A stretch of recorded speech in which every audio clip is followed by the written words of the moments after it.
Sound. Review this lecture after reading 5 Sound in Understanding Movies. Use the film grammar sheet in the module on D2L to aid in the note-taking process. The sound of silence. Let's think about where we started asking what is film.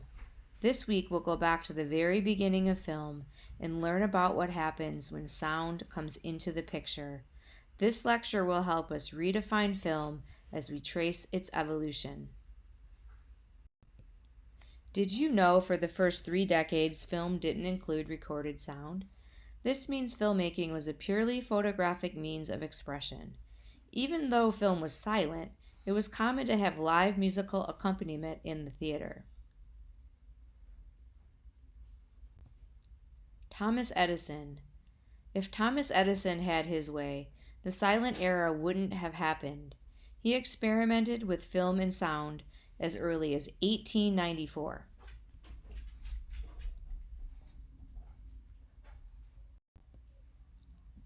Dickson Experimental Sound Film Test, produced by Edison's Manufacturing Company. Dickson is playing the violin into the phonograph, recording the sound. A camera is filming the 2 men dancing. Because this test did not result in successful sound technology, we'll have 30 more years of silent film. Film developed without sound. By the early 1920s, cameras were lighter and more mobile than ever. All of the elements we've discussed, photography, mise-en-scène, and editing, established conventions before sound. Buster Keaton and Charlie Chaplin, both silent film directors, actors, and writers, shot films in actual locations with action and movement.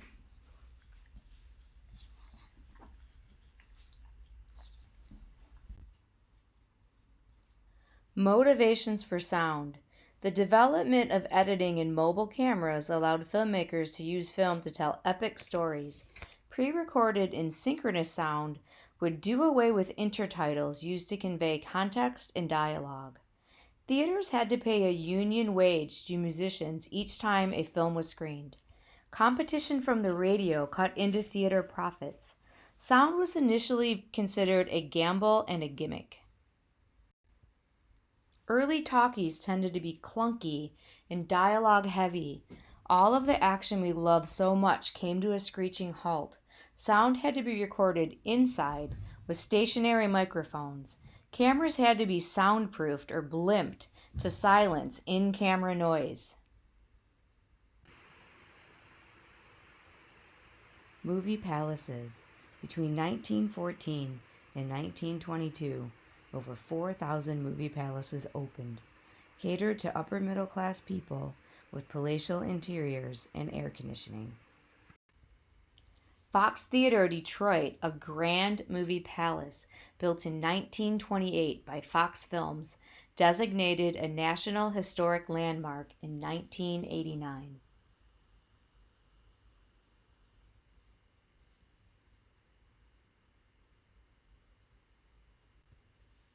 The Jazz Singer, 1927, the first film with recorded synchronous dialogue, the first talkie, marks a turning point in film history, a musical, something that can't be done without sound, selected for preservation by the National Film Registry in 1996, contains only 2 minutes of synchronized sound.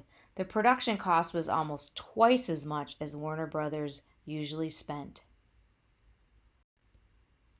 Silent to sound transition. According to AMC Film Site, only 400 theaters were wired for sound in 1927. By the end of the decade, 4,000 theaters had automated sound. In a relatively short amount of time, silent films vanished. The effects of sound, some positive and some negative. Production costs increase for studios with investment in new sound technology and infrastructure. The musical genre appears. International markets decline, boosting Hollywood's profits. Many silent film stars didn't successfully make the transition to sound and its changing acting styles and genres. Sunset Boulevard touches on the resistance of silent film stars to change. And here's a quote from Norma Desmond. I think I'll spare you my Norma Desmond impression, although it's pretty good, and let you read it yourself.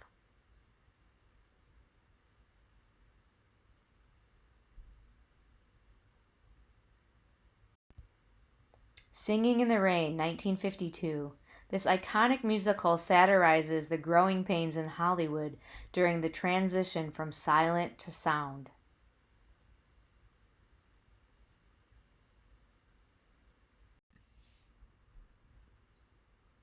The Artist, 2011. Academy Award winner for Best Picture, Best Director, and Best Actor, is a charming tribute to the silent era.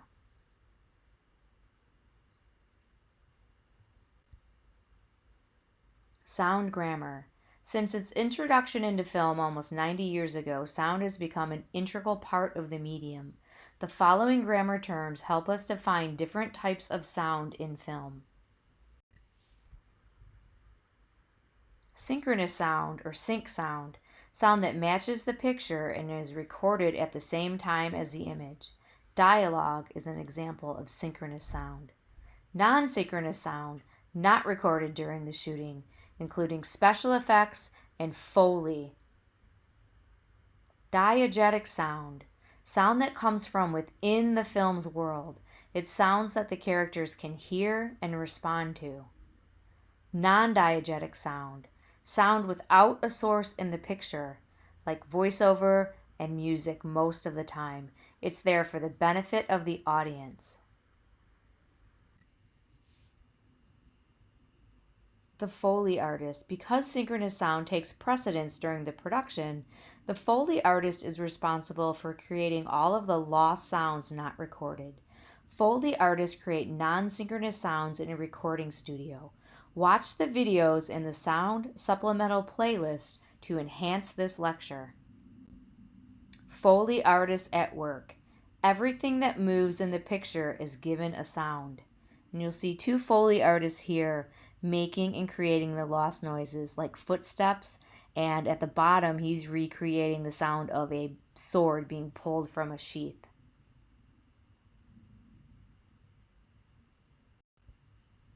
Buster Keaton's The General. This week's assigned film is an example of a silent film with a high production value. It was made at the end of the era with a budget of $750,000. The entire film is available on YouTube.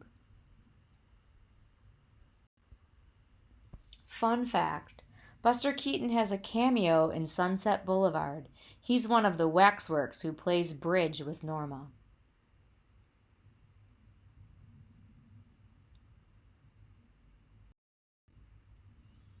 The General, released in 1927, directed by Buster Keaton and Clyde Bruckman, starring Buster Keaton as Johnny.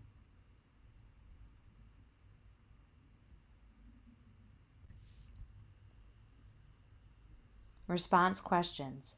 How would The General be different if it had dialogue? Better or worse, and why? Consider when this film was produced, 1927, and the impact that would have on the production. Question 2. Write in the first person. Did The General exceed your expectations? Why or why not? Films featured in this lecture. Students are encouraged to explore these films. You can view the PDF version of this lecture on D2L to take a closer look at films referred to in this lecture. Until next time, have a productive week.